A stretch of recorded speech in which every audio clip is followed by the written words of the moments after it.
Welcome everyone to Jim Dalton's presentation, the first hour of trade, or the first hour to trade or not to trade. Great to see you all here. Top of the morning to you. Thank you very much for coming out and making us a part of your morning trade. We appreciate it. I want to say that we announced 3 winners this morning. We sent emails to 3 lucky traders to get the Field of Vision download for free.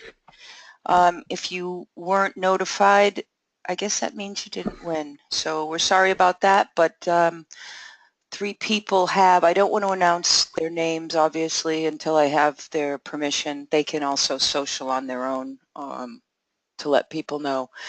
But we got a lot to cover this morning, and the bell is 28 minutes away. So without further ado, I will turn it over to Jim.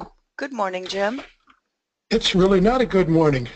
Jim was just happy as can be and getting ready, and all of a sudden I panically find out that we have a webinar this morning. Time changed here last week, and I'm still adjusting to the time change. Out in Arizona, we don't change time, so time didn't change here, but it changes every place else in the world, and it kind of messed me up. So a little bit out of sorts this morning. But anyhow, before I go to the first slide, I want to go back and I want to look at yesterday's market. Let me take I want to take the overnight off.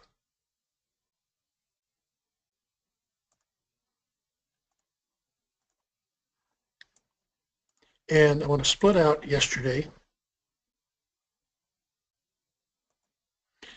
And so what you're looking at is exactly the kind of day that really can be very expensive for traders. We opened within range, and we're going to talk about this as we go through the slides this morning, but we opened within range. There just were no trades yesterday. I mean, there weren't any trades for me. There might have been trades for others. But before the day was over, you had very narrow range. You had a poor or incomplete auction to the downside. You had a poor or incomplete auction to the upside. And it was just in a very, very mechanical day. Notice late in the day, we got a 1-tick range extension in end period. Had it not been for that, the blue line right there represents half back. And as you can see, L period would have been right at half back, M period, very mechanical type of trading. These are the days that are very, very difficult to trade. There's not, the opportunities just aren't there. And that's kind of what we're talking about. What we're going to talk about this morning, to trade or not to trade. I wanted to just start with something that was real. I didn't see a trade from the opening bell yesterday. There's the opening bell right where the green line is. We went up a little bit, we came down, and what you get on these low confidence days is you get just a tremendous amount of chop. And even if you make a couple of ticks, it's really not worth the risk. So anyhow, I'm going to go off of that for right now. Let me cancel that out. I'm going to put the overnight back on. I got to change one thing up here for when the market's open, so we have that live.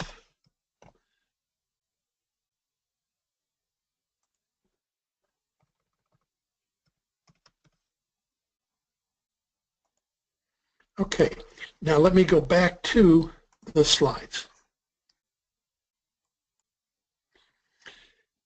The question of to trade or not to trade in the first hour. It's a little more complicated than it sounds, and right as we get near the latter part of the slides, we're going to show you some of the complications or the complexity. But anytime you trade, it should be because a favorable opportunity has developed. Too often, traders enter trades during the first hour, usually very close to the opening, because they are hyped to trade. what I'm getting, what am I getting at? If this is you, I suspect you already know where I'm going with this. You think about it before we go any further. Think about, do you or do you not have anxiety as you're waiting for the market to open in the morning? If you have that anxiety, thinking, oh, I got to trade. I wonder what's going to be the trade this morning. You need to walk away from the machine. Because once you have that anxiety, it is very difficult to be profitable, and it's very difficult not to chop yourself up. I know when we do the past intensives, and same thing will happen when we enter into the Mastery Series starting early May. There are people that will have done 3, 4, and 5 trades in the first half hour. And when I query to these people, are they profitable? Are they profitable, or are they a loss? And I get all kind of answers. Some people got lucky, some didn't. A lot of energy, a lot of chop, and mentally worn down by that time. But the results generally are not positive unless you have some reason that you want to trade. And let me talk about these. I tried to just sit down yesterday and list out some of these feelings. And I would like to say that these are feelings that I got from all of you. They're not. They're feelings that I have identified inside myself over the years. I don't want to miss the best trade. I don't want to miss the best trade of the day. It may come early. And then the question is, if we're talking this way, Jim, what direction you think we'll trade in first this morning? And is there a look above a reference a trade? And people will be so anxious. I mean, I literally have people say, which way do you think we move first this morning, Jim? So it's, if you feel that anxiety, and if you do, if you feel what I'm talking about here, just send an email, not an email, just send in the box to Julia, that's affirmative or no, just to give some feeling for us. Okay. Sometimes in the morning, if you want to do it, you're looking for a trade, is there a strong bias relative to how yesterday's market settled? That very often is something that people remember, and they're carrying that forward. Let's go back and take a look at yesterday. Here's, just 1 second.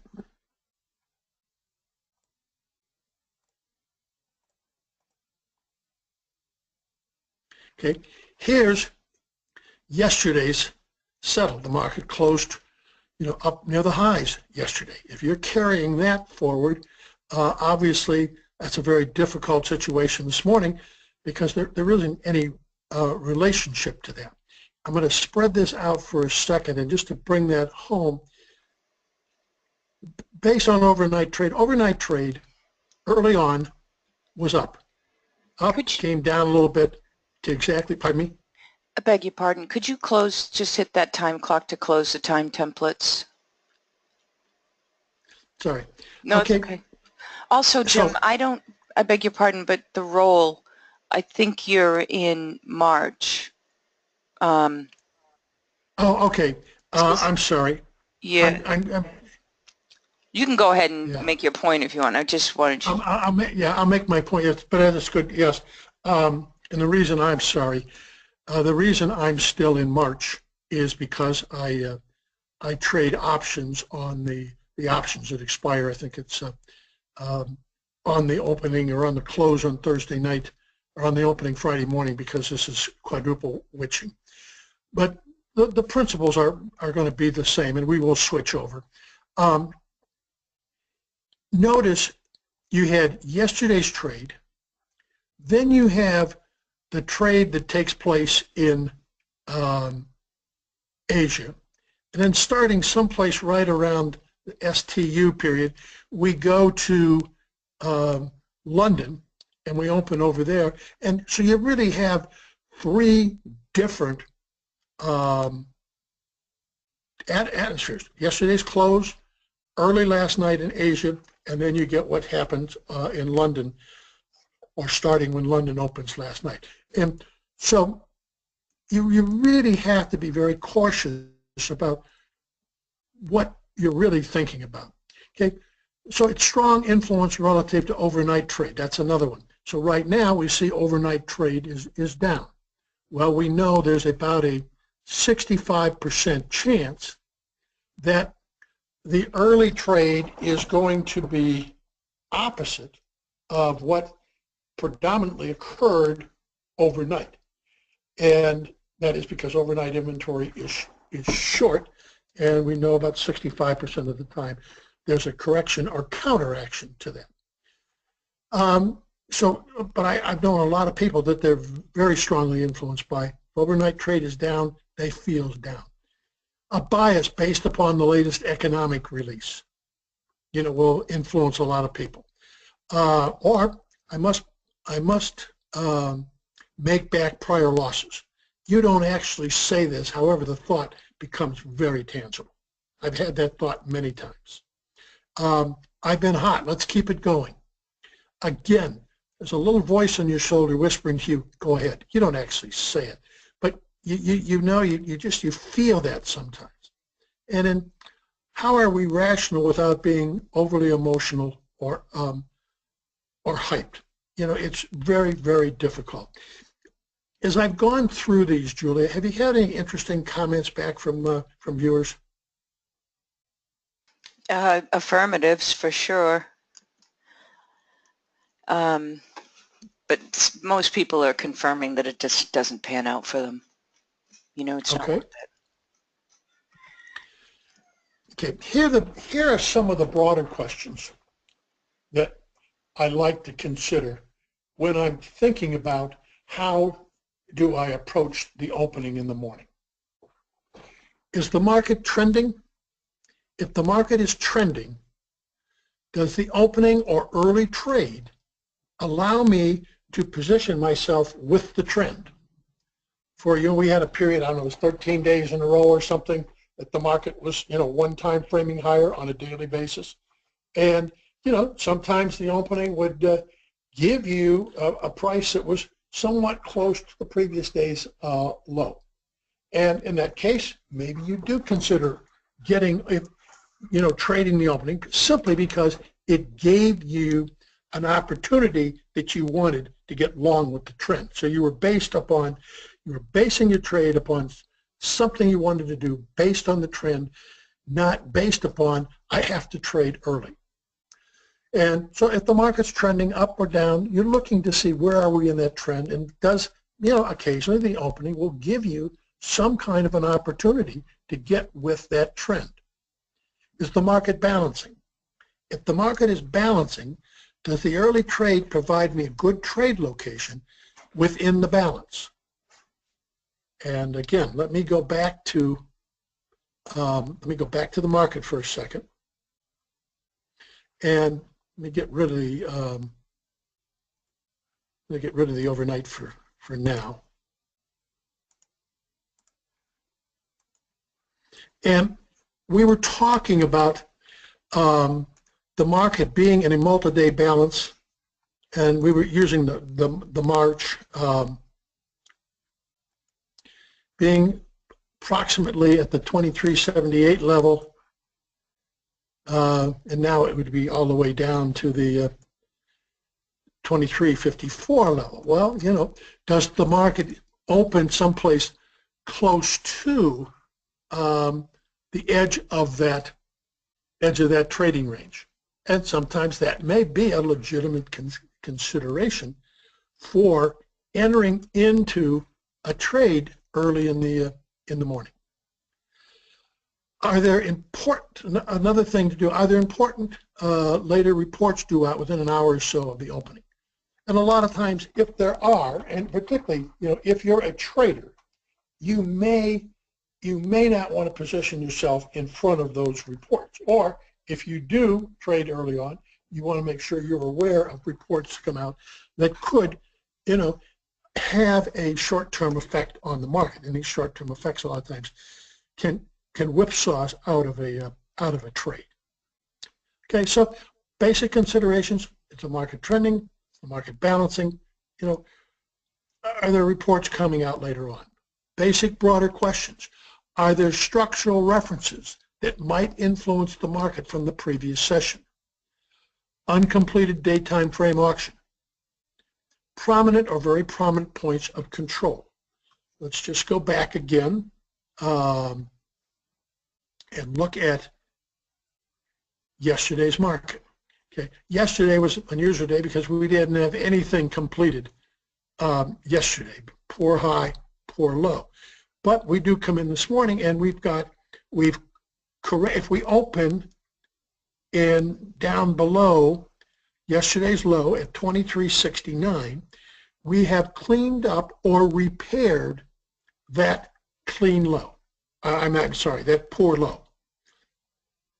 We have a very prominent point of control, 2, 4, 6, 8, 10, 11 wide, and an incomplete auction on the upside. So that may be, you may say, okay, I'm looking for an opportunity this morning to buy down below that prominent point of control yesterday, and particularly if we cleaned up the poor low. It's an opportunity to rally back to the point of control and potentially take out the high. So those, sometimes there are legitimate reasons that you are interested in a trade early in the morning. You know, I would be looking today for an opportunity if I get a reason to buy down below yesterday's low and for a rally back into yesterday's range, prominent point of control, and the poor high. So there are legitimate reasons and times that I will be actively looking for the potential. Are the clues that the market may be dangerously long or short, particularly relative to the very short-term time frames? A good example would be a 45-degree line from the previous session. So either it could be a 45-degree line from the high down to the point of control, or from the low up to the point of control, and that 45-degree line would be some indication. If it was below, it would be an indication that the market was very short. If it was above, it would be an indication the market was very long. And then generally, when we're talking about these examples, they're relative to short-term trading. And there's a lot written on our site about 45-degree lines, and we talk about it quite a bit. And there's, for people that are brand new to us, we have another multi-session that get underway for starting people at very basic levels, starting with, you know, this is A, this is B, etc., and then increasing in complexity. Juliet, when do those periods start? Tomorrow at 12 p.m. Eastern is our first Kickstart webinar, and we'll have one weekly webinar till we start May 1st. And they will start at the very simple level. Can you hear me? Yes. Hello? Oh, all of a sudden a box came up, said I'd unplugged. Those will start at a very simple level, and they will become more complex as we get near the start of the Mastery Series. And the reason is to bring people that are new up to speed, because we move fairly quickly once the intensives get underway. Okay. Zeroing in on the opening. Are we opening in or out of range relative to the previous session? Is overnight inventory long, short, or neutral? Where are we opening relative to overnight range? The high and low of the overnight range are often good short-term references for daytime frame traders. Okay. Zeroing in on the opening. Let's one more time. Let's go back to my screen. And again, I'm sorry we're looking at March, but when I'm looking at this, I'm saying, okay, we are opening out of range. We are opening below yesterday's low.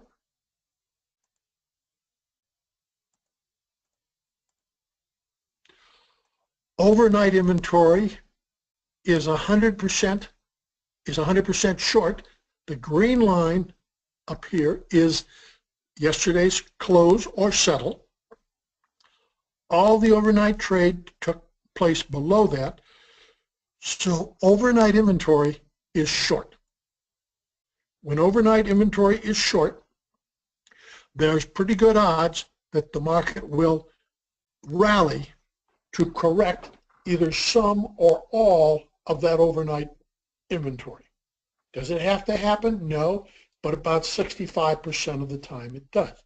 Now today the odds are, I think, pretty high because we have overnight inventory is short. We have a very prominent point of control, 1, 2, 3, 4, 5, 6, 7, 8, 9, 10 wide, and then we have a poor high from yesterday. Poor high is an indication that the market, the auction, was not completed to the upside. So we're going to open in about 8 minutes. So it looks to me pretty good odds that we are going to, that we could have a rally in the morning. So I will be looking for an opportunity this morning to see if there's a clear place where I can get an early long. That doesn't mean I'm going to do it automatically, but I'm looking for that opportunity if it should develop. So there are some cases where I have no interest in trading early. Yesterday was one of those days. It's still all split out. I didn't see any opportunities early. Today, I'm saying there is potential for an opportunity early this morning. Okay, let's go back to the slides.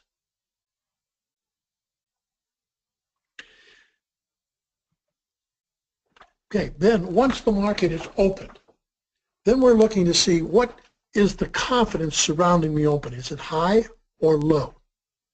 And at this point in time, we don't know, but we're concentrating on, if you get the open and you move directly from the open, confidence is usually pretty high. You open, you go above the opening, you come back through the opening. In that case, you do that a couple times, confidence is relatively low. Next, you're looking to see, does the market quickly travel to an important reference? And is this a tradable reference? And so, for example, it might, we may open within range, and maybe the market quickly trades to the overnight high or the overnight low. For short-term traders, these can be meaningful references. I mean, sometimes if there's not much going on in the market will open, it'll take out the overnight high. All it was a trader's game to get the stops there. Nothing there, and then the market starts back down. Or it trades to an overnight high, and all of a sudden you see, instead of the volume and the trading slowing down, it hits that overnight high and it actually speeds up. So at this point in time, you say, okay, we have some confidence in this market. It's taken out that reference, there's no rejection there, and we're moving higher. Or it goes down to the low and it stops. It may be a buying opportunity, or it accelerates. It may be a selling opportunity. So there are references. Now, I said earlier, the above can be can lead to the misunderstandings around the issue of trading around the opening. What I'm trying to say here, and this is where it's so easy for people to say, oh, Jim says you probably shouldn't trade around the opening or in the first hour of trade. Okay? As a general statement, it's a very general statement, the odds usually aren't very good for trading around the opening. Now that means, before it's gone to any reference or anything else. What happens if let's take this scenario. If you open, you trade back and forth through the opening several times, and it means there's really no confidence around the opening. What you're probably going to get is chop in both directions for some period of time. In that case, you're probably better off to let the market settle down and then decide if you want to take a trade or not.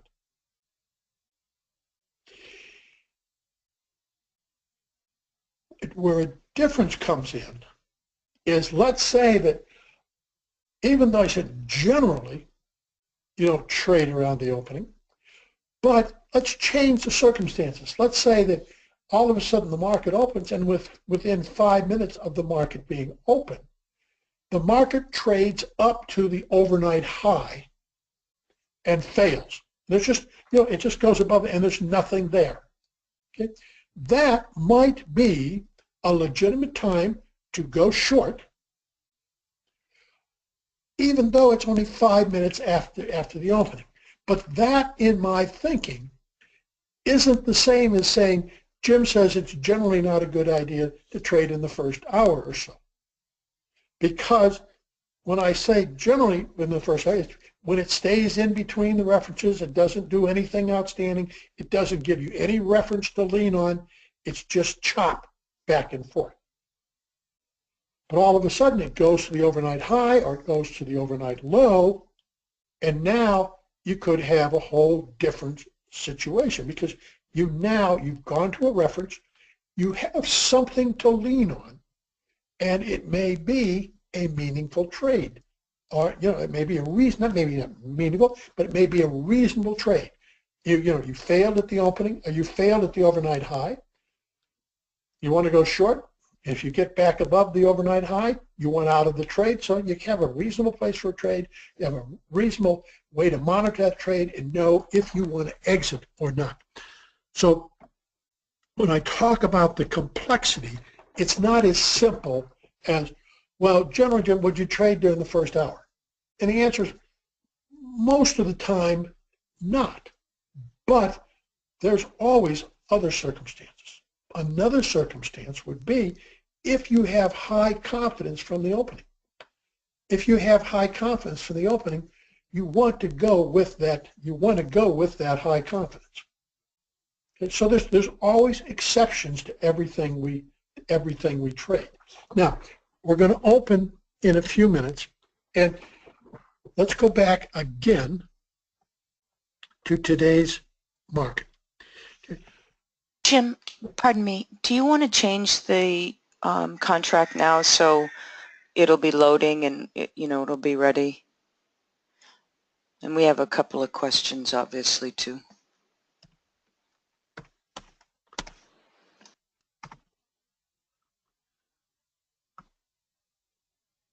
To answer your question, I didn't really want to change. And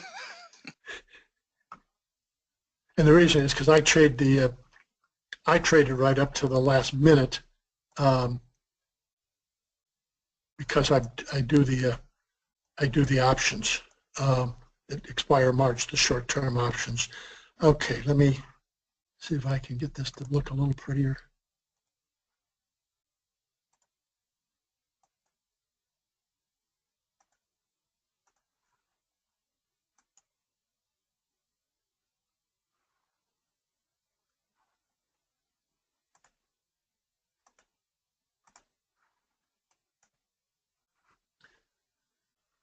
Okay, there's the overnight trade. Do I have M? I have M up there. We have the overnight trade.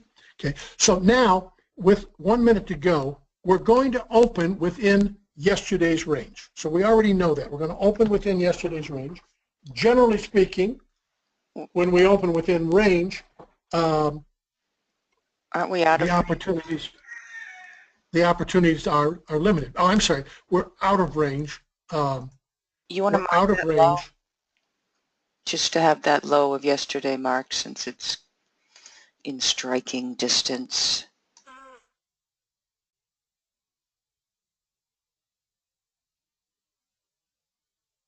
Okay, so there's yesterday's low.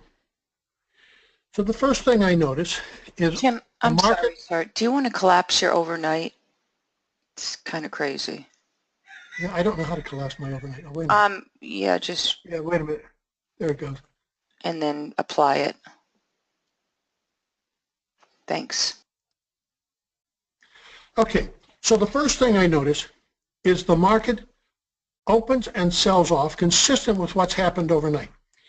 Notice that opening and that high is a single tick below yesterday's low. That represents to me a very mechanical type of opening, which makes me suspicious that we're coming back there. I don't think that looks like a very good. I don't think that looks like a very good high to me, being that mechanical. So I'd be looking here at an opportunity. If this market fades, be looking for an opportunity to get long. So we're outside of the range the previous day. I have a very prominent point of control up here that could be revisited.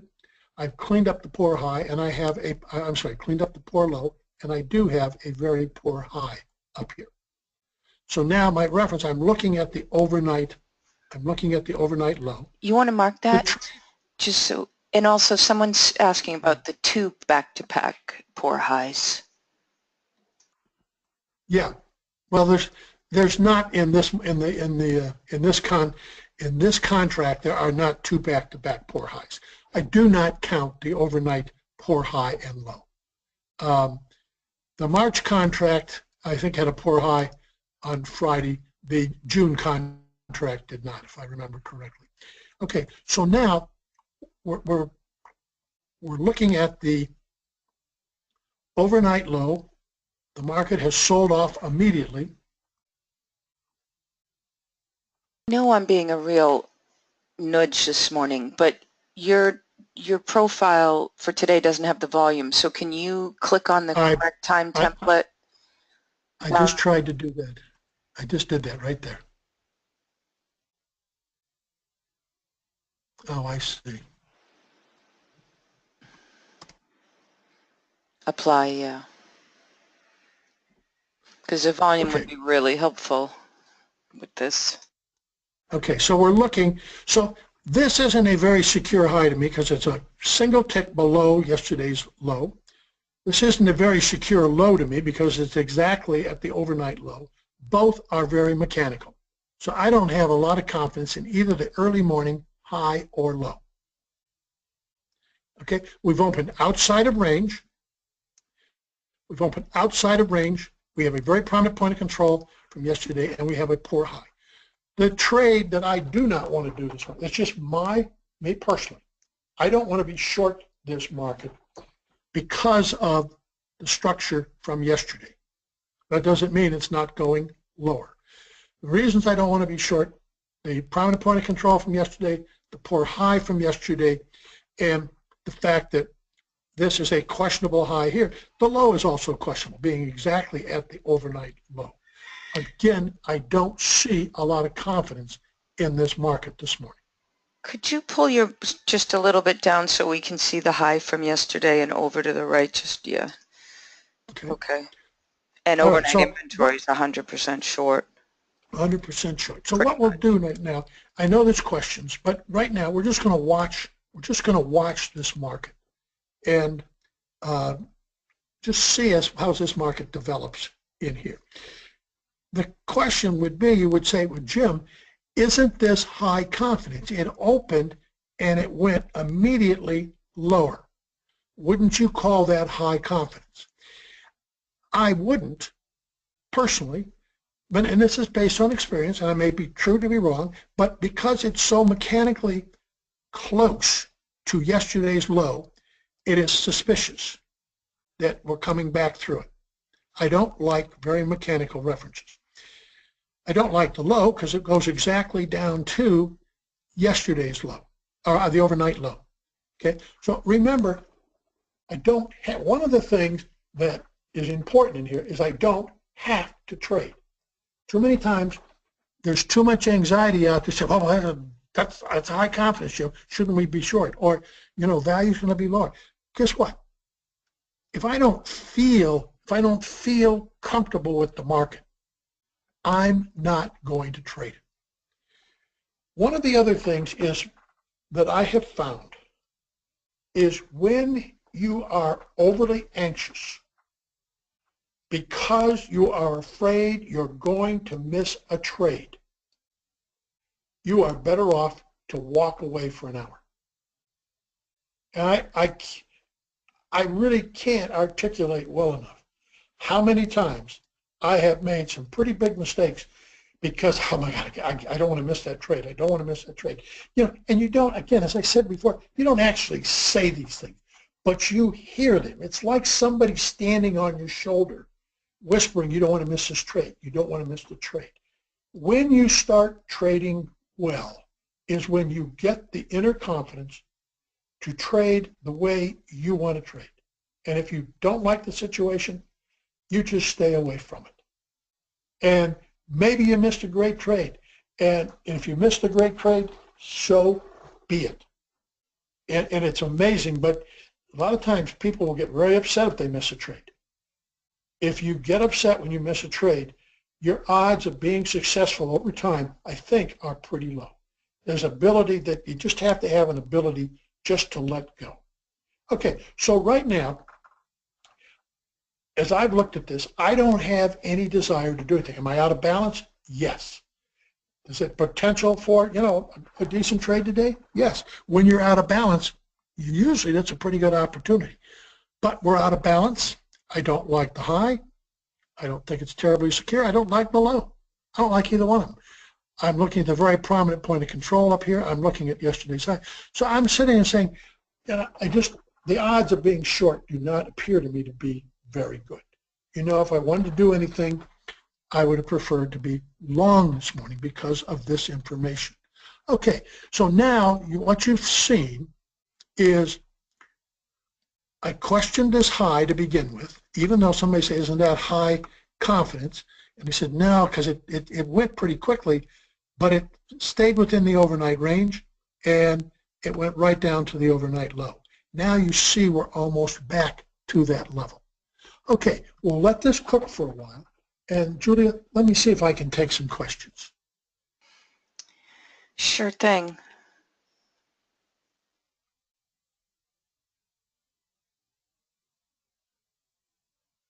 Do you see, we have a couple of people asking about the back-to-back poor highs from the June contract Friday to Monday, but we're not seeing that on Jim's profiles or mine, actually. It is on the June. There are back-to-back poor highs on the I'm sorry. Yeah, there are on the March contract. Yeah, but not this one. But no, do I have the wrong profile or something? No, I think you're on M. You're fine. Okay. They Yeah, must I be think March. I think March had a poor high on Friday and a poor high yesterday. The question's coming up, if you were to get long, where would you get long? The break of today's high and half back in. Parag,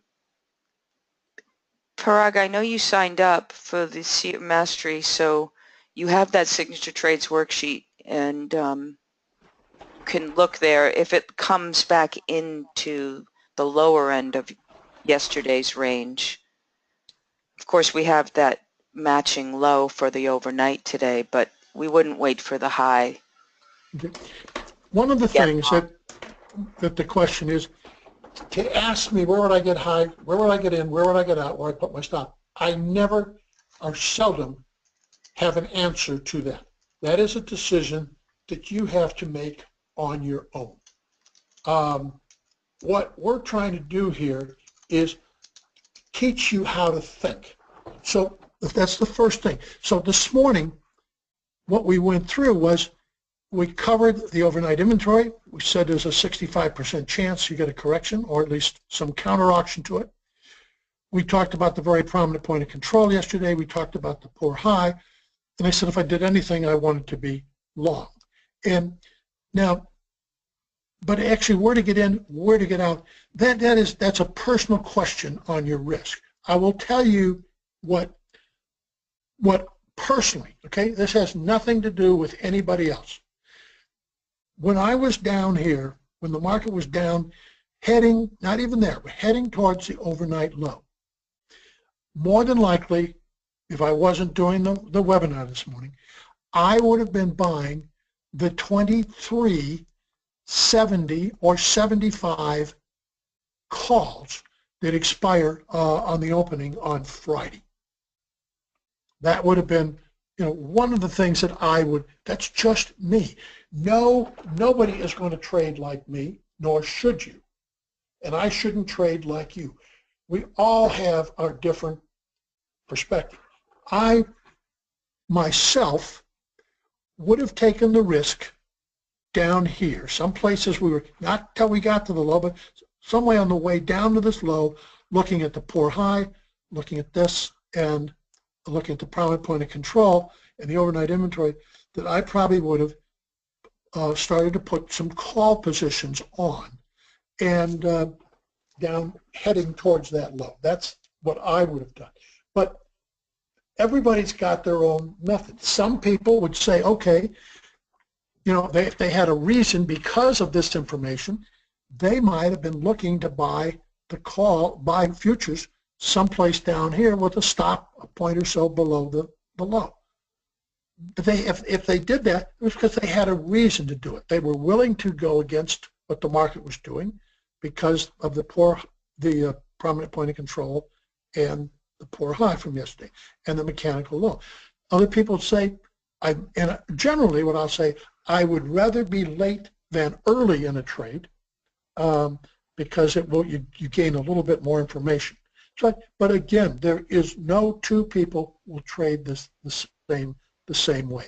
The trade I would not have done this morning, I would not have been short. And if the market would have cratered right off the opening, I wouldn't have felt bad about missing that trade because if I got into a trade like that, based on what I see from yesterday, I wouldn't have been comfortable with that trade. And if I'm not comfortable, I probably over-managed the trade. Okay, so right now, we're still within the range of the overnight trade. We went exactly to the overnight low. I would not consider this to be high confidence in here. It's a narrow range. Let's go ahead and field some more questions, please. Yes, and not only if someone were to be long, there's a couple of traders long that it's not only the prominent point of control and the poor high from yesterday in that structure, but also the overnight inventory trade looking for the adjustment. So Yes. that's just one more data point that they're using. Yeah, that's one. But see, mine and this is what's important to me is as humans, we have a very difficult time thinking in terms of odds or predictability. It's not something that is natural to us. Good business decisions are based on odds. When I looked at this, I'm saying, if I'm counting up the points, one factor that says I don't want to be short is the poor high or incompleted auction for yesterday. The prominent point of control. Overnight inventory is short. The mechanical high this morning being, I guess it's right at yesterday's low, or did it go up one tick? It went up one tick now. Okay, so looking at all those things, the odds to be short just weren't appealing to me. So it's not one thing. It's very seldom one thing. It's I'm looking at it all, and it's just what happens. And this is when you first start trading, you look at this, and you see this in isolation, you see this in isolation, maybe you see an inventory in isolation, maybe you see this in isolation, and it gets very difficult to put those together and think in terms of odds. What happens? The longer you do this, the more it becomes a symphony, or the more you see a collage right away. And when I look at this, it takes me a fraction of a second probably to see the poor high, to see this, to see the low overnight inventory, because I was thinking about it yesterday, I was thinking about it overnight, and when it opens this morning, I've already processed a lot of that information. So it becomes a very quick look for me. Just take a second and say, I don't want to be short. Okay, other questions? Yes, is it fair to say that someone's asking about the profile? An aggressive trader gets long on the way down, say for you, buying calls. Another futures trader takes some longs, when it can't go through the overnight low or it bounces. Is it fair for someone who says they're more conservative, less aggressive, and they're waiting for the market to come back into yesterday's range to get long? Would you say that's a fair way for them to be thinking about it? Would you think that a good trade location for today's session to be waiting till it comes inside the session range of yesterday? It's a personal choice. And I know that sounds like a non-answer, but the question hinges around what is conservative. To one person,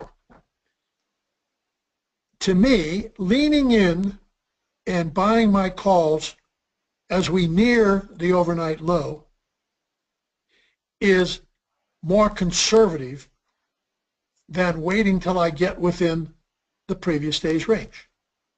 Better trade location. Yeah, I'll do that. I'll do that trade-off. To other people, it is, to have more information. And sometimes I will say I'd rather be late than early.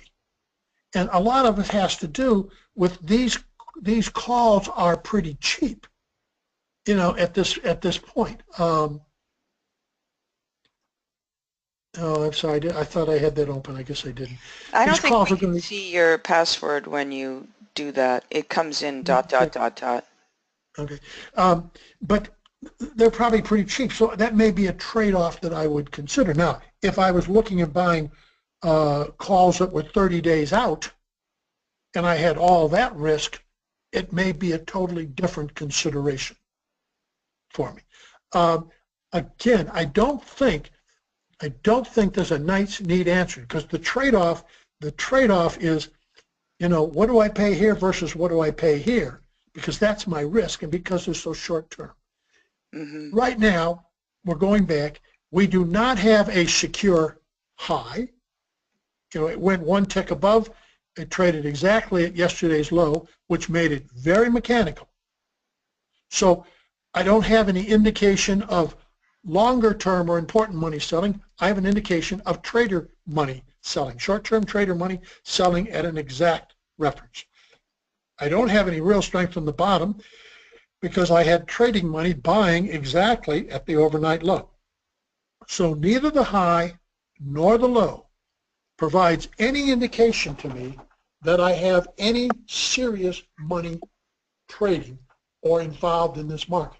Now, when you think that through, you say, okay, this morning starts day one of a 2-day FOMC meeting.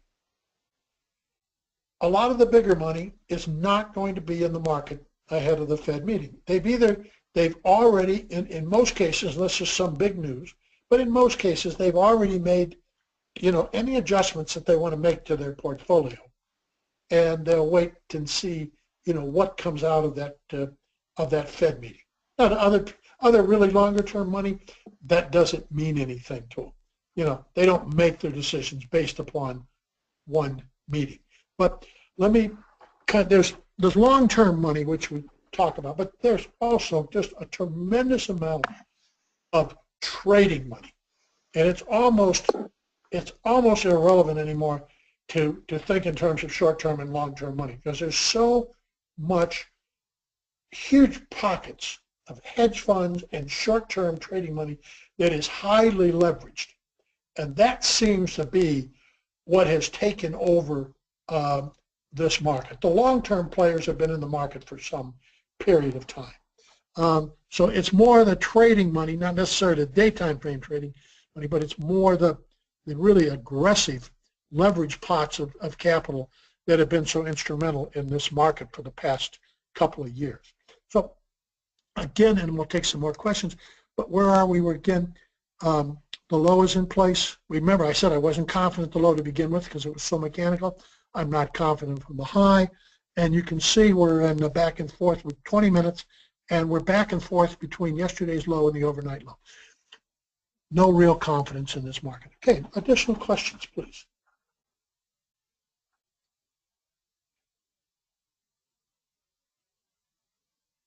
Additional questions, Julia? Oh, I was talking to myself. You looking at the volume here, this high volume, as an area to see where, if it escapes it, or are you using the volume at price here in any way? If I guess he means if you go above it, you might be able to lean into that. No, I'm not really. I'm not really. I'm looking and I'm saying that it's just a low confidence morning. Remember, we didn't have confidence in the high, it was taken out. We didn't have confidence in the low, it's been taken out. And these were early, remember, these were early decisions we had. Okay, now the market is testing the downside. The next reference is going to be, if it gets any less, it's going to be down around Friday's low.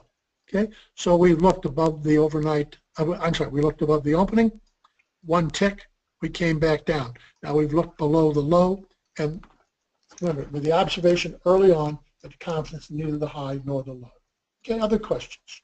If you had your calls on, would you be thinking of taking them off if if it breaks out of the overnight low? Not necessarily, because if I have those calls on, and understand it's very difficult.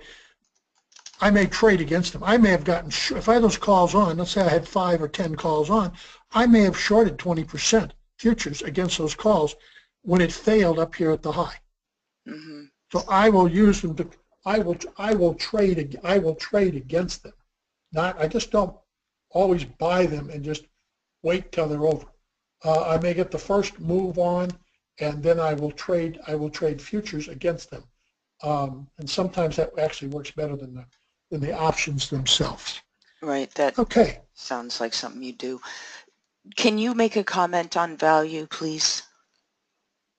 Well, so far, value is going to be lower. In order to get even unchanged value, the market will have to rally, and it has to get back into yesterday's value area. Right now, the odds are pretty good that value is going to be lower. Okay? Now the market's pressing itself towards Friday's low, so we're getting more pressure on the downside in here. All right, so anyhow, we really came in to talk about this morning. We came in to talk about the, do you trade the first hour or not? And we talked about that. But then in the process, we took a real-time situation to look and see what the, what's going on in the market, today. And we opened outside of the previous day's range, and we had questionable highs and lows. We've taken both out. We said the overnight high and low are very often good short-term references. So right now, if you are short, you don't want to see the market back into yesterday's high. But that's, again, you see how we kind of walk around how we look around the opening of the market. Tim, let me answer a question something that was asked the other day. And the market, if you remember, and I'm going away from the opening, the market made the high the day following the State of the Union. We never had any excess up here, but the market went to it didn't go to 2,400 on the June contract. It did on the March contract. But the market then has been one time framing lower until last Friday, which was the employment report.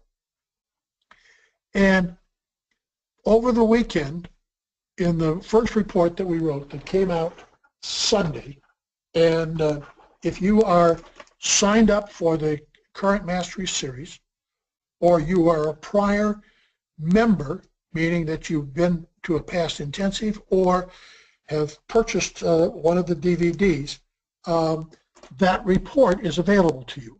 I hope there was some, not everybody's email recognizes this anymore because it's been a while, but in that report, it said that following the rally on Friday, if the market started to one time frame lower again, that could be negative for longer term funds and could bring them, get them more seriously thinking about selling or liquidating some of their positions. There were some people that really weren't, so well, why would that make a difference? And the difference is if we started a one-time frame lower, in other words, we go down, we take out this low, and it would be that it's what I call the drip effect. The people managing long-term money are no different than you and I. Yeah, they takes them a little longer to panic. We panic quicker. They panic longer. But if they go for a couple of weeks in a row and the market just keeps drip, drip, drip lower, that wears on them. Every day they get up and they see their portfolios down a little bit. And sometimes all of a sudden that will bring in selling. Somebody starts and say, well, maybe I ought to raise 5% cash in my portfolio just in case this continues. And then that begets somebody else gets in. All of a sudden, you get kind of a crescendo of selling going on from longer term funds. They very seldom enter at the top of the market. They usually let the market, they let the market come back first before they get the idea. But that's what I meant by that. Okay, Julia, I'm sorry, I interrupted you as you were going to ask a question. No, the question's coming up that you talked about. Maybe you could make that a little larger just so we can see the current price action. Not too big. He's saying that the confidence is low as he's, cranking that in. And if it gets to, Friday's low and there's nothing really there, given the confidence, do you believe that is it's a reasonable consideration to take along if it fails because he's using the confidence as something he can lean on and the reference of a low risk trade. He gets long near the low and he knows when it's busted pretty quick. Yeah, that's a personal choice. The tempo, the confidence to the downside are not particularly high this morning.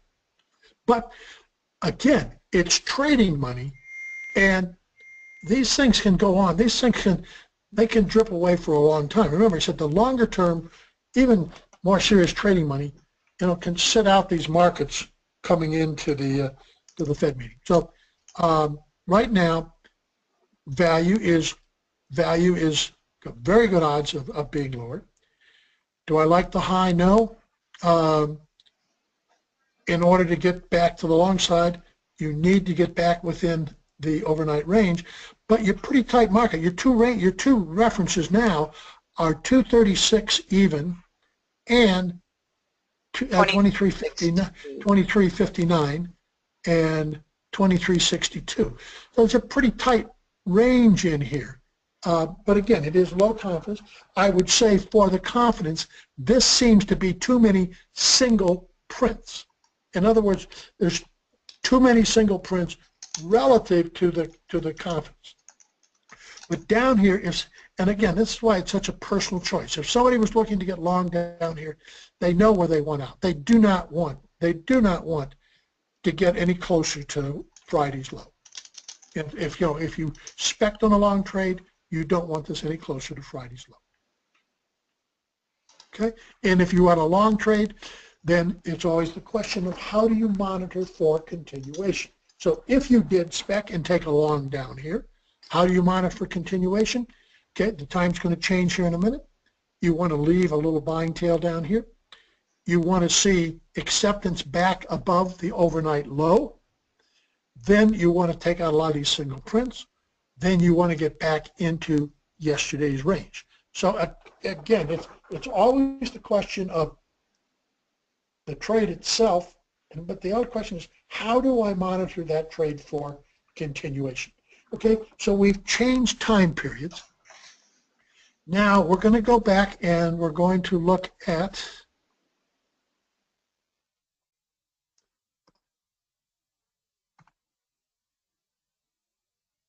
the volume. Volume is on our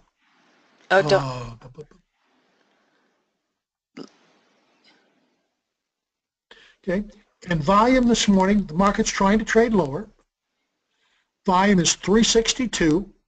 That is relatively low volume for the first hour of trade. And it's 16 less than yesterday, the 30-minute change. No, that's, the delta's plus 16, isn't it? It's plus well, 16. No, yesterday's volume was 344, so today's is 360. I believe the delta shows just you visually just make it out, you know. Oh, okay.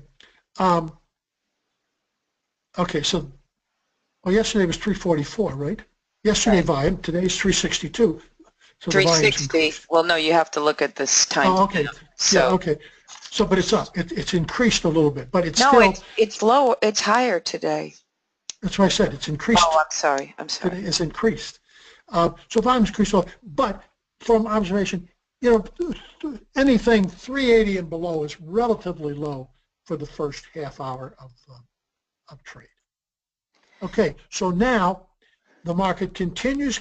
Now we do not have a good low for today because it is a single tick, relative single tick above Friday's low.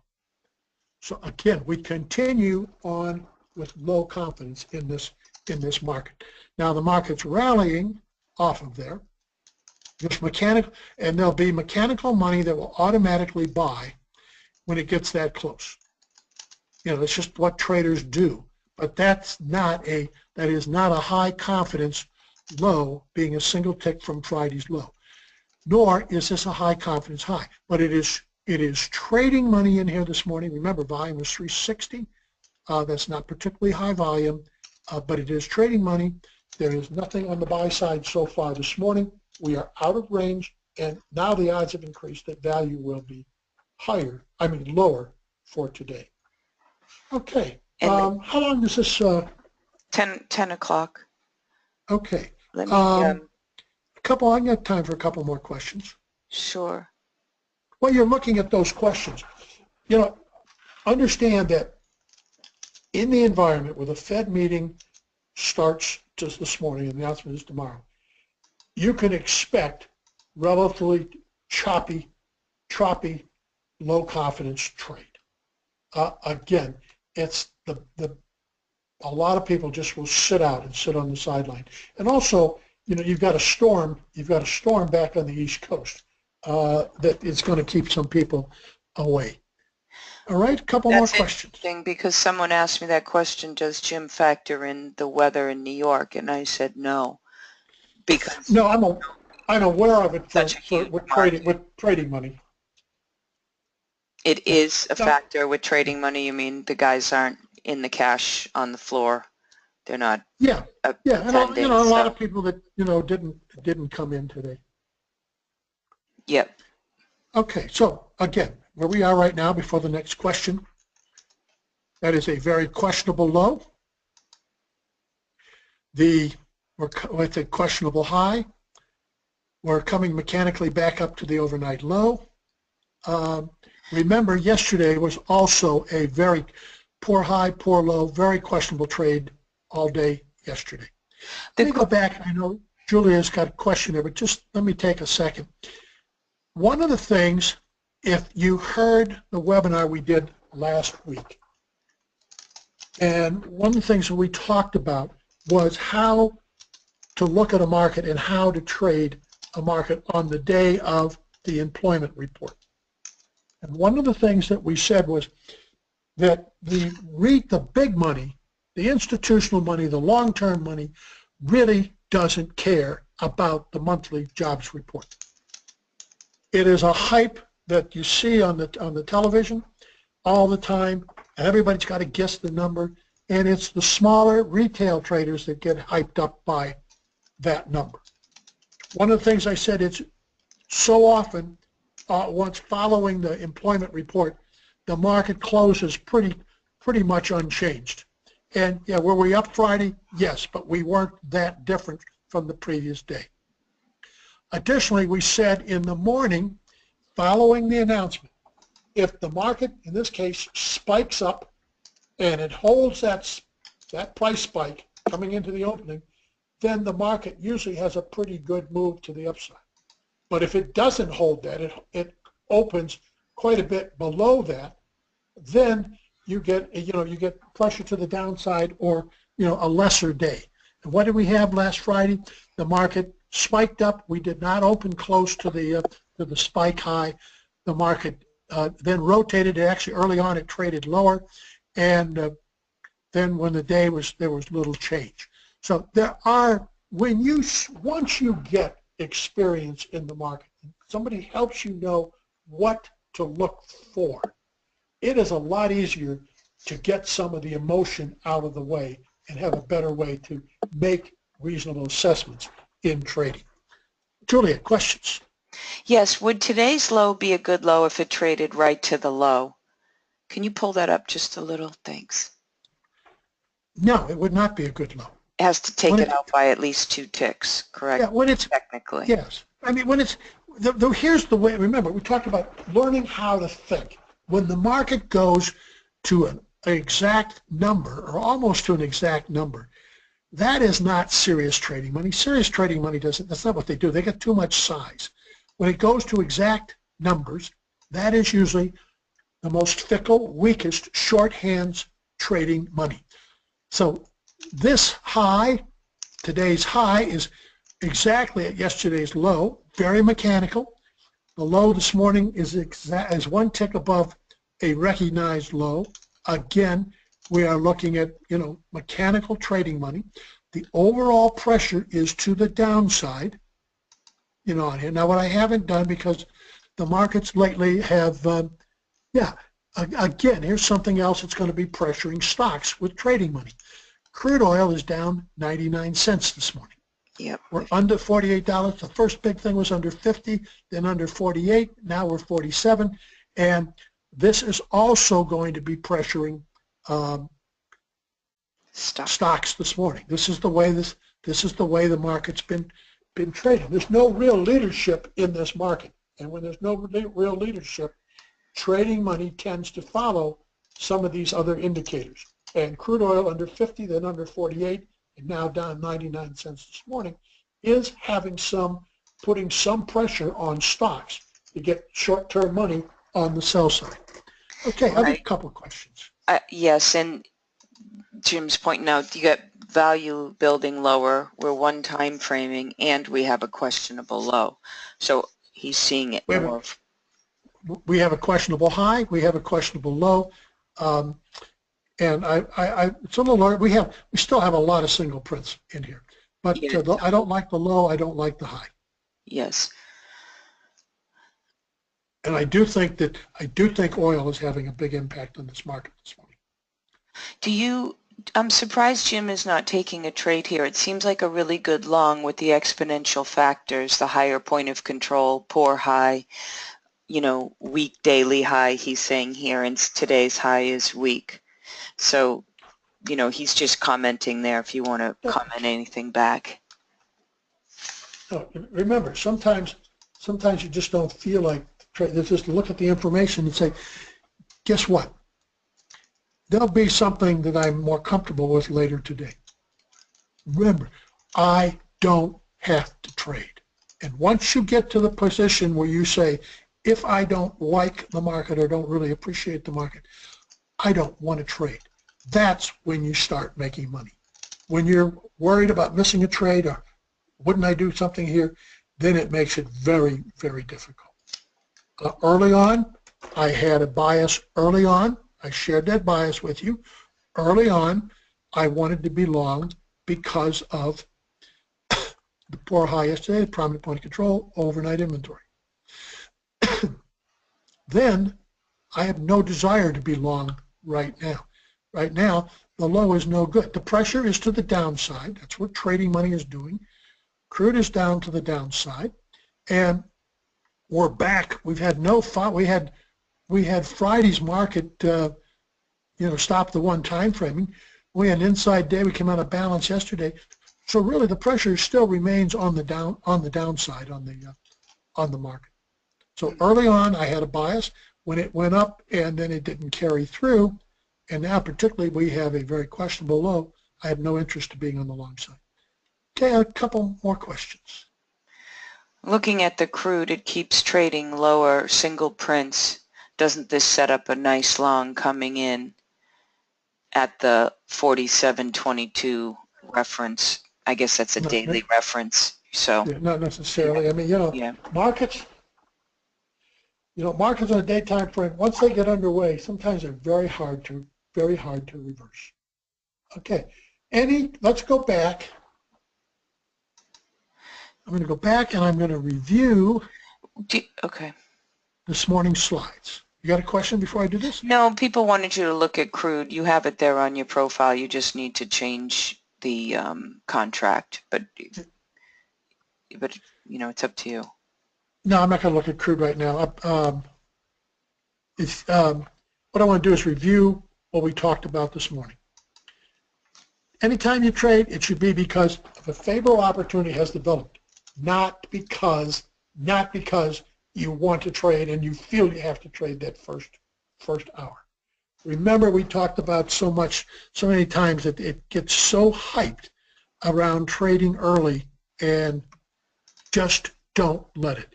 Review, trade when you want to trade and when the situation is right for you. I go through phases that are good, I go through phases that are bad. There's nothing on here that I haven't felt myself. And it is amazing to me how these things will creep back in.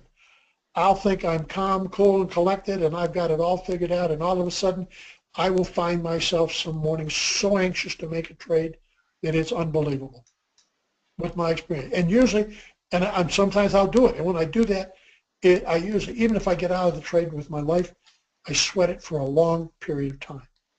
Now, lately, for the last 5 or 6 days, I've been just as cool and calm as can be. But I can tell you the week before, I had a couple of brush with death. You know, sometimes it's amazing. You think we should have more control over ourselves than we do. You have to continually guard against yourself. Okay, so, you know, look at the biases, think if those biases make sense, and think about trade location and why you are doing what you are doing. You got these slides, you can take them with you, but these are real feelings that go on. Remember, is the market trending, balancing? Right now, what is the market doing? We don't know right now. The long-term trend was up, then we got a short-term trend to the downside, and then we had Friday, we got higher value Friday. Remember Friday, we were up near, let me go to a bigger picture again here, and what I was writing, or what we wrote on Sunday, is focusing on this short-term balance, and I believe I identified the short-term balance from about the 23.71, 72 level down to last week's low. Yep. In there. And now the numbers were a little different because I was using the March contract. But the low from last week and the high up around the 23.71, 72 level is what I'm looking at for balance. In there. So where are we now? We were trading lower. We rallied on Friday. We've had an inside day yesterday. We're on the inside day of the downside. We're traveling to the downside this morning, but we're still well within the balance. So we have no real conviction in this market. We have no real conviction in this market. We have pretty good excess from Friday. We came off of this pretty hard. So right now, you know, we're in the balance in a trading range, and there's not a lot to do longer term. Tomorrow afternoon, we'll see what happens following the Fed meetings. Okay, let's go back to the slides. And if I may say, trying to ask a question? Well, I want to let everyone know if you're a JD member and you did not get the report, our email service, it seems like many people are getting it, but there are some reporting they did not. But you should have received a report on Sunday and a webinar invite for tomorrow. So please email us at jdaltontrading@gmail.com, and I will make sure that you get that info because you're entitled to it as a JD member. And of course, Mastery Series traders, if you did not get that, please let me know, and we apologize in advance if you did not. Go ahead, Jim. Oh, one question. If we are you going to look at the market now or the slides? See, we had a question. If we do not correct the overnight inventory, do you carry that forward? We have a short overnight inventory correction. We're trading lower. There's no, adjustment. Do you consider No, that? You no, more look at it on a daily bar. We started to one time frame lower again. yes, on a Right. daily bar basis. Right, but it's just using different data. Yeah. So again, is the market trending? And we said, no, the market's balancing now. Different perspective. Reports due out later today. No, what we're really looking at tomorrow afternoon, we know is the big one with the FOMC meeting. And broader questions, we identified these. There were some structural references up above that got our attention. They haven't come into play yet, but the day is not over. We didn't see any clues the market may be dangerously long and short other than overnight inventory. So again, go through your slides and review these kind of things for the opening. They're important. What I want to do, I want to go off of the slides. I want to go back. I want to show you something from overnight.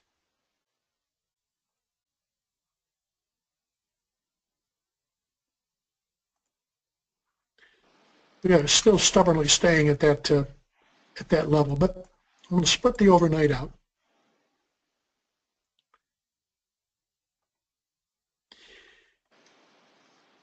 Early on, now when we got range extension, halfway back changed overnight. But there is yesterday 2368.25 was unchanged. From Not Friday. yesterday's unchanged, but it's unchanged from Friday.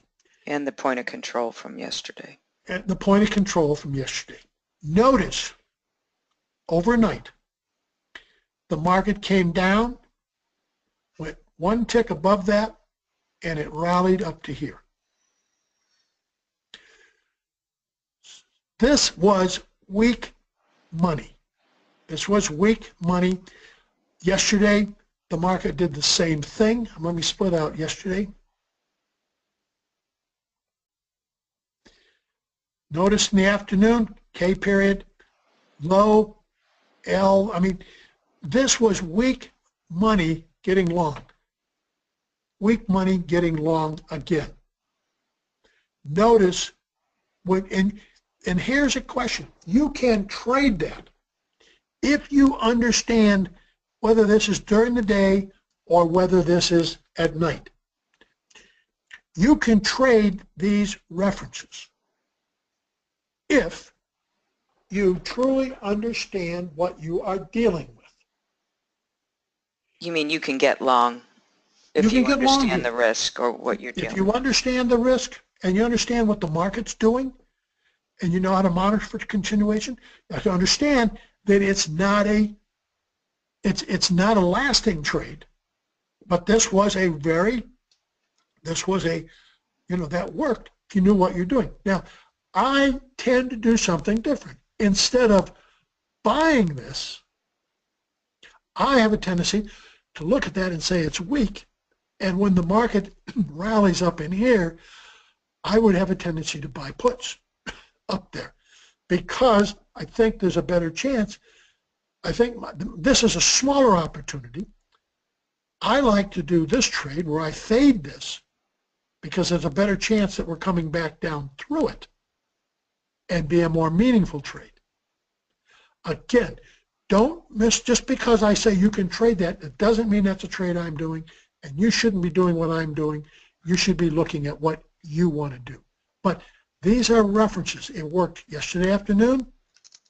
It worked last night. This is short-term money. This is the weakest money. This is what they're doing. Okay? Now let's go take one. I don't have all the profiles up to date, but now we're 102, so we're continuing down. We've gapped lower. We're continuing down on crude oil again.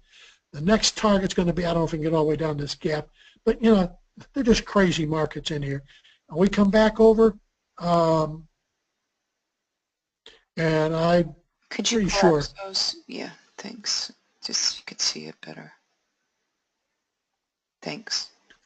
I'm going to be pretty sure that a lot of what's going on this morning is trading off of crude oil because there's nothing else. The larger trading money is going to stay out till tomorrow. But we saw the early morning volume was low. My guess is this market is short-term traders are keying off of crude oil this morning. The All question right, two came more up. questions and then we'll call it. Go ahead. The question came up that the anomalies from Friday's profile, I'm sorry, that's Monday, that's Thursday's profile. You see how the anomalies at LMN there, people were asking a couple of questions when you were reviewing, were saying are those structural points we can be looking for repair? You know, once it took out the low of yesterday and then those two anomalies, the one above too, near Friday low. Yeah, they might have been. I wasn't focusing on them. They might have been. Mm-hmm. You know, I was focusing more on the value and more on what was going on this morning and staying within the trading range. What I did notice, this was a pretty good low on Friday. Yeah, pretty good excess, daily excess. So, okay, now the last question, and I'll take one more question. Remember how much trouble we had going through this low this morning. It was one tick above Friday's low, then it rallied, then it came back down, and it stayed there for quite a while. The more trouble you have taking out a low like that, the lower the odds are that you get significant downside continuation. Once they got this, then they got the stops. Once they got the stops, you triggered stops from Friday. Notice that the volume down here is white, which means it's not that heavy. Again, a cautious day. Is everything to the downside so far? Yes, it is. It's all to the downside. I think it's following oil. Value is lower, but I do the caution, and the caution is that we're not getting a lot of volume. Remember, the first hour was 360, which is low for the first hour. So I think we're seeing a lot of trading money. In here, we're keying off of oil. When you're trading off another market, that is always a very dangerous situation. If you are short, you do not want to see the market come back into Friday's range. Then you don't want to see it come back into the overnight range. Then you don't want to see it get back into yesterday's range. If you're on the downside, you want to see the market continue lower. You want to go back down towards Friday's low. So right now we are A period, B period. We're going to change periods in 7 minutes. So you want to see if we continue to one time frame lower. All right, final question, and then we'll call it a day. Okay. Jim has said many times it's better to be patient and wait for structure to confirm a reversal before trying to fade these moves. There will be a chance later in the day. I think it's so very important to stay with the move and keep our minds focused on one side of the trade. So thank you for that comment, Todd. I thought there was a question there too. Okay. Are we continuing to sell short in the hole, in other words, short at bad prices, and now look forward to a reverse later in the session? I think there's a potential for that. And the reason for that is, remember, we add up, we have a poor high, we have a very prominent point of control, we had low volume, the market is low confidence, questionable high, but this can go on with markets, it can go on for some period of time. So, you know, you've got to be very cautious. The market has not had a lot of confidence the last couple of days. Oil, remember, there was a point in time where oil caused us with a huge drop in the market because everybody got following oil. A huge drop. And then it came back. Now we had, the first thing they were looking was $50 oil. They broke that. Then they were focused on 48. We broke that. So a lot of money, looking at the past, are making their trades based on crude and based on commodities overall. Okay? Yeah, and this is an example where you've learned since, you know, when you went on retirement and took a break when you were watching all the momentum trading. Isn't this an example of where you need to respect the momentum? In other words, it's the most predominant trader and they're following crude. They're not getting hurt. They tend to really start adding to positions, and it's kind of foolhardy to be trying to fade a move here before it's showing any type of completion, whether it's Yeah, excess after C period. But isn't this an example that you're going to be getting into in the Mastery Series in terms of sure. how to navigate momentum trading? Sure, the momentum traders are trading to the downside this morning. They're smaller momentum traders, but this is what they do. It's the most prominent trading strategy because it's the easiest. And they normally, early on you want to be with them. Later on, they usually get themselves in trouble. But, right now, this is what traders are doing right now. They're following crude. It is momentum. Value is lower, and it is not worth stepping in front of these. Now, if I look back over my trading record, and here's the times you remember. You remember when you faded this market and went long and had a huge winner. Boy, it was really something to talk about. What the mind tends to do is wipe out the 4 out of 5 times when you faded this market and it didn't work. You remember the heroic thing, but the odds are not with you to fade a market like this. Are there reasons? There's reasons that I don't want to follow it down. But, if I'm going to short this, if I'm going to go long this market, I'm going to have something to lean on. I'm going to have to get back into Friday's range. I'm going to have to stop one time frame lower. It You want to just see doesn't excess, you want to see some excess. like It C just doesn't period. make a lot of sense. We've got 3 minutes till the time changes, and you want to see what it's going to look like after that. Am I getting a lot of volume? No. If I was getting a lot of volume down here, I'd have a lot of red, not a lot of white in there. All right. Let Yeah. me say. One question, Jim. The way he's thinking about it, I just want to address it. Selling started with the European session open. It could reverse with the close of the European session, which happens at 11:30. At least that's the time I use for Europe closing. You don't look at it, of course. No. It's you're better off just to go with watch the flow of the market. Watch the flow of the market. Rather than getting focused on, what happens, we think we see patterns, and sometimes it will happen at that time. Sometimes you'll see a flurry around the time of the European close. Mm-hmm. Yes, definitely. But you don't want to live, eat, and die by that. Right today the market's going down. Confidence is higher than I thought it was earlier, but I think it's following oil, and that's always very dangerous. And it'll be interesting, too, with a minute left, we see where C period opens. People ask us a question sometimes, well, do you wait for the 30-minute bar to print before you'll engage?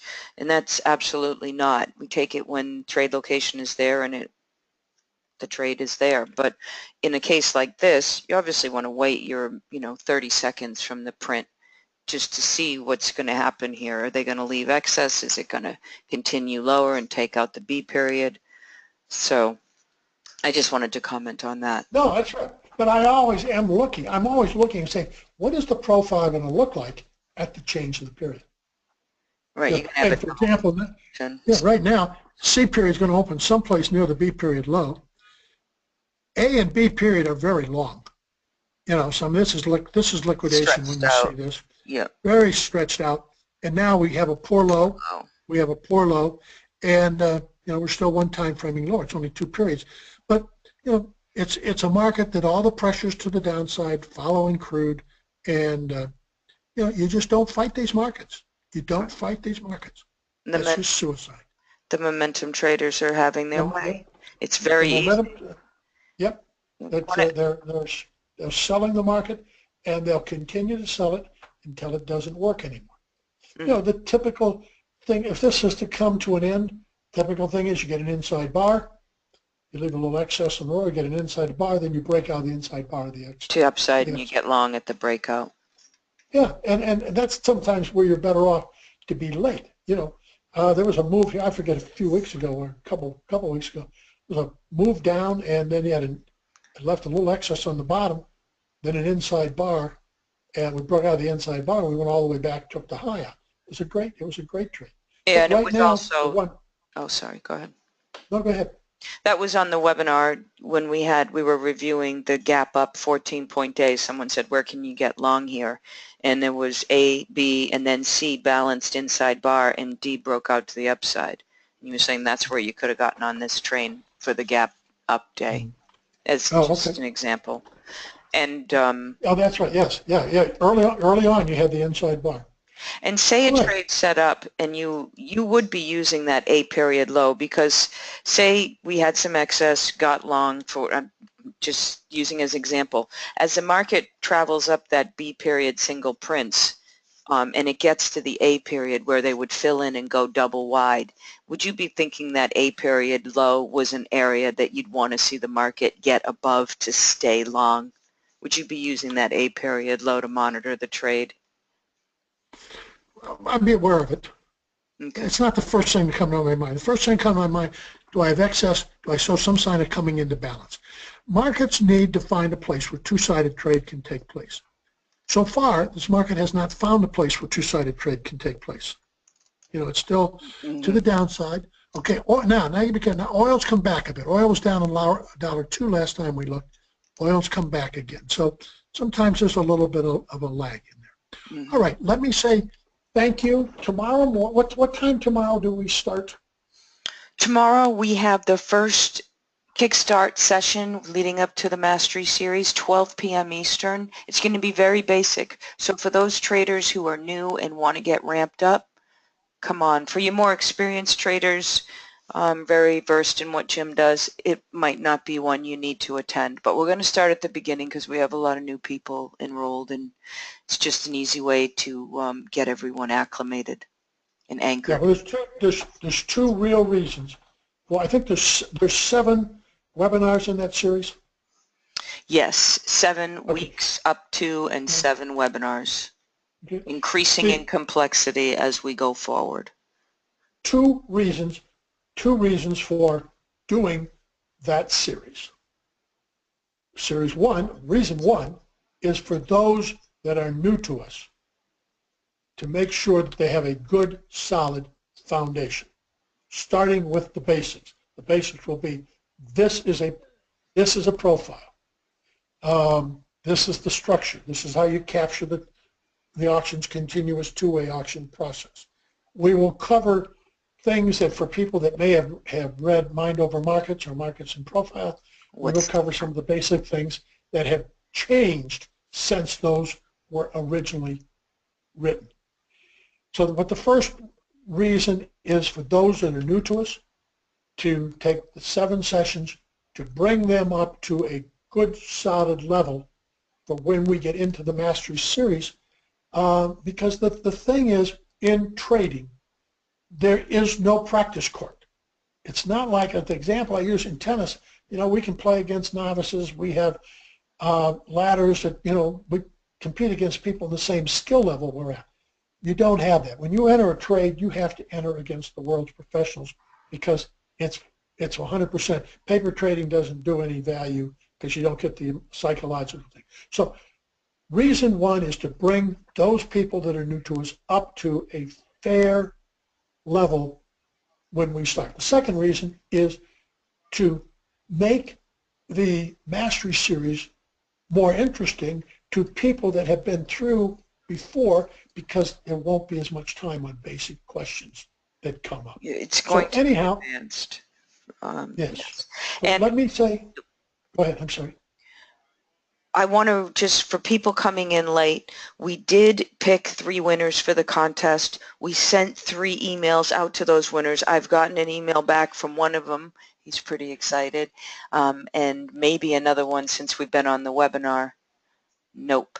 No, I only have one email back, but we did draw the winners. We thank you for entering. I want to just make sure everyone knows that the winners have been notified. So if you don't have an email in your box, we'll probably do another one. So come on back and So we'll let you know. before we leave, we just looked over, we said, okay, you're getting a rally out of crude oil. Look at this, you're getting a little pop out of here. These are tough markets to trade when they're trading off another market. You do Thank not you need much. to be a And JD member to enter the contest, okay, at good, all, thanks. for anyone. All right, Jim, thank you very much. Thank you, everyone. If you want any information on the Mastery Series, you're interested in it, the Field of Vision, don't hesitate to call us or reach out. We have a chat box on our website now. And please, if you did not get an email and you are a prior member, please shoot us an email and I will make sure you get the report and the webinar invite for tomorrow. Okay? Have a great day, everyone. Great evening wherever you're at, and thank you for coming out. We will have this recording posted. I'd say within the hour it'll be up on YouTube, Vimeo, and jdaltontrading.com. Okay? Have a great day, everyone. Bye, Jim. Bye, everyone.